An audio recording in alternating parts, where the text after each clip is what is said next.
Brought to you by TechnoSpark 20 series smartphones.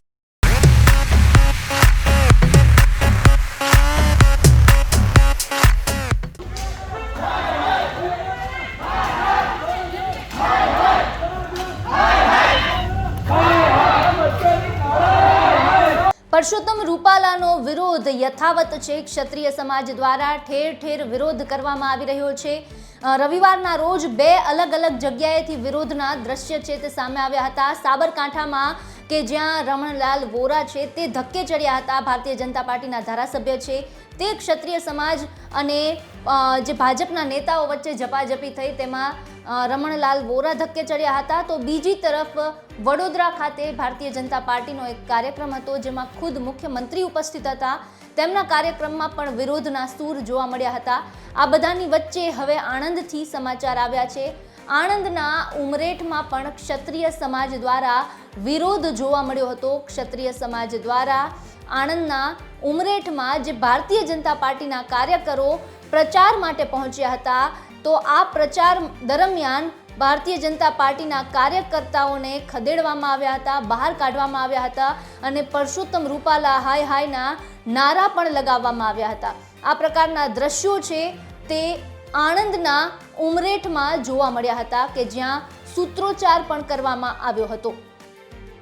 ક્ષત્રિય સમાજ પર વિવાદિત નિવેદન કરીને પરસોત્તમ રૂપાલા છે તેને લઈને રોષ છે તે યથાવત જોવા મળ્યો છે। આણંદ જિલ્લાની ઉમરેઠમાં ભાજપના સ્થાનિક આગેવાનો અને કાર્યકરો ચૂંટણી પ્રચાર કરવા રવિવારે પહોંચ્યા હતા। પ્રચારનો કાફલો છે તે ક્ષત્રિય સમાજના વિસ્તારમાં જેવો પહોંચ્યો, વિરોધનો સામનો કરવો પડ્યો હતો।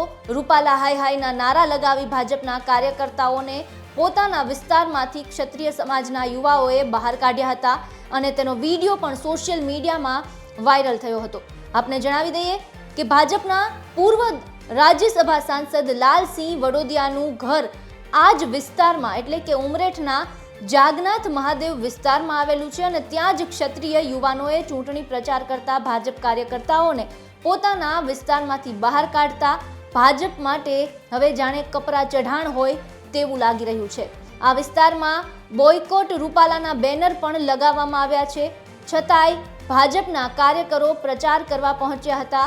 વિડીયોમાં ભાજપના એપીએમસીના પૂર્વ ચેરમેન સુજલ શાહ, નગરપાલિકા પ્રમુખ કનૈયાલાલ શાહ, કારોબારી ચેરમેન સંજય પટેલ, ભાજપ શહેર પ્રમુખ હર્ષ સહેરા સાથે અન્ય ભાજપના કાર્યકરો પણ જોવા મળી રહ્યા છે। હાલ તો સોશિયલ મીડિયામાં આ વિડીયો છે તે વાયરલ થઈ રહ્યો છે। હું ઉમરેઠ ક્ષત્રિય સમાજના વહીવટકર્તા તરીકે, એક જવાબદાર વ્યક્તિ તરીકે, સમાજના જવાબદાર વ્યક્તિ તરીકે હું નિવેદન આપું છું કે ગઈકાલે સાંજે 4 વાગે ભાજપના હોદ્દેદારો, કાઉન્સિલરો અને બની બેઠેલા રાજપૂતોએ અમારા વિસ્તારની અંદર પ્રચાર કરવા આવ્યા। તે દરમિયાન અમે સખત વિરોધ નોંધાવ્યો હતો। રૂપાલાની ટિકિટ તો રદ થઈ નથી એટલે અમારે રૂપાલા પાર્ટ 1 વાત પૂરી થઈ ગઈ, હવે પાર્ટ 2 પર આવી ગયું છે એટલે અમે ભાજપનો વિરોધ કરી રહ્યા છે અને ઇજ્જતથી એ લોકોને એરિયાની બહાર અમે કાઢી મૂક્યા છે।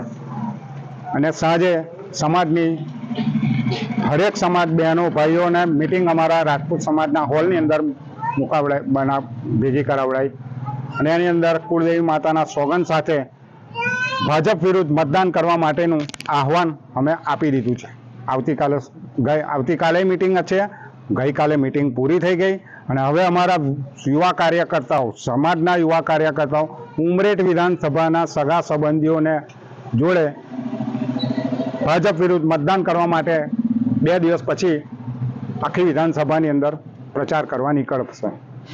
પહેલા દિવસથી લઈને અત્યાર સુધી રૂપાલાનો વિરોધ નોંધાઈ રહ્યા છે ત્યારે ગઈકાલે પણ અમારા રાજપૂત સમાજ ઉમરેઠ ખાતે મહિલાઓ અને સમાજના અગ્રણીઓની મિટિંગ રાખવામાં આવેલી હતી અને શપથવિધિ સાથે ભાજપનો વિરોધ કર્યો હતો અને આવનારા દિવસોની અંદર અમારો અસ્મિતા રથ ગામે ગામ, શેરીએ શેરીએ બધે જ વિરોધ કરવાના છે અને પૂરેપૂરી પ્રચંડ આગેવાનો સાથે અને ખુલ્લેઆમ વિરોધ કરીશું ભાજપનો અને ભારતીય જનતા પાર્ટીનો।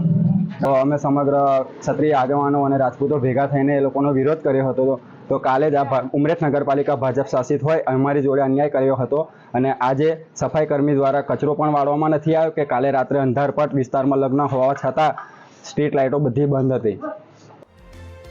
આણંદ લોકસભા બેઠકની વાત કરવામાં આવે તો અહીં ભારતીય જનતા પાર્ટી તરફથી મિતેશ પટેલ અને કોંગ્રેસ તરફથી અમિત ચાવડા છે તે મેદાને છે. આમ આણંદ લોકસભા બેઠકમાં આ વખતે ક્ષત્રિય વર્સિસ પાટીદારનો જંગ છે તે જોવા મળી રહ્યો છે.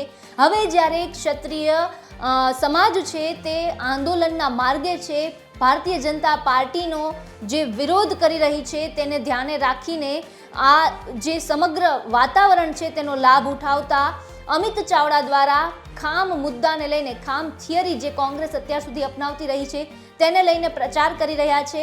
ત્યારે આગામી આ સમયમાં ખામ થિયરીનો ઉપયોગ કરીને અમિત ચાવડા છે તે આણંદની લોકસભા બેઠક પર કેટલું પોતાનું વર્ચસ્વ સાબિત કરી શકે છે તે જોવું રહેશે.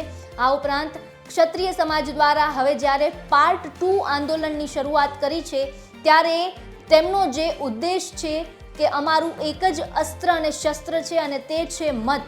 ત્યારે ક્ષત્રિય સમાજ આ મતના માધ્યમથી ભારતીય જનતા પાર્ટીને કેટલી ચોટ પહોંચાડી શકે છે તે પણ જોવું રહેશે. આણંદથી આ અહેવાલ મોકલ્યો હતો અમારા સંવાદદાતા હેતાલી શાહે. સમગ્ર મુદ્દાને લઈને આપનું શું માનવું છે અમને કોમેન્ટ બોક્સમાં જણાવજો. સાથે જ આ વિડીયોને લાઇક, શેર અને અમારી ચેનલને સબસ્ક્રાઇબ કરવાનું ભૂલશો નહીં. ફરી મળીશું નવા વિડીયો સાથે. નમસ્કાર.